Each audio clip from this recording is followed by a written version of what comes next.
Steve, this chair is for you. You can sit here on the bridge chair, make yourself comfy, pull it up to the table, please. This baby's going nuts. Would you come over with your son, please? Place him here on the table for the circumcision. Where's son? Now you remember, this is for a haircut. This is better for a circumcision. In case they come back again. No, this is good. We're all right, I assure you. Now, I want to point out, first of all, that the baby has been brought in on a pillow, but he's been draped in a special talit. This is his namesake's talit. His grandfather's talit, who we'll speak about later, so for right now, for safekeeping, you can take it, put it back, keep it away so I don't schmutz it up with wine. Now, we're going to do several things to the baby this afternoon. Number one, we're going to try to get him a little bit chickered, a little bit drunk.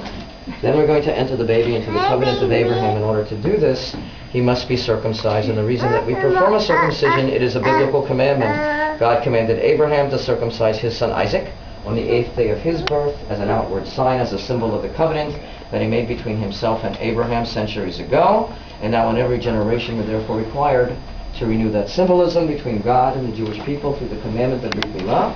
And today we enter this little newborn into this very same covenant, thereby adding a new link in the chain which spans the centuries. Now, after his circumcision, we're going to give the baby a name. Rabbi Hamilton is going to bestow this honor.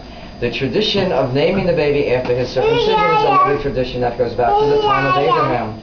We're told in the Bible that when Abraham was 99 years of age, he was commanded by God to circumcise himself at age 99 with a flint with a rock. Now, the rabbis tell us a sharp rock. How do they know this? They figure since Abraham had a child after he circumcised himself, the rock had to be pretty sharp. Now, I bring up this story. What's interesting is before his circumcision, he was known by the name of Abram, or in Hebrew, Avram. It wasn't until after his circumcision then God bestowed the name Abraham upon him, the name by which we know of him today, or in Hebrew, Avraham, adding the special Hebrew letter Hey to his name, which elevated him in stature, made him a father of all the nations. Now, besides standing for a letter in the Hebrew alphabet, the Hebrew letter Hey also stands for an abbreviation of God's name. So in essence, Abraham was named after God. Immediately after his circumcision, we continue this tradition today by giving this baby a name after he has been circumcised.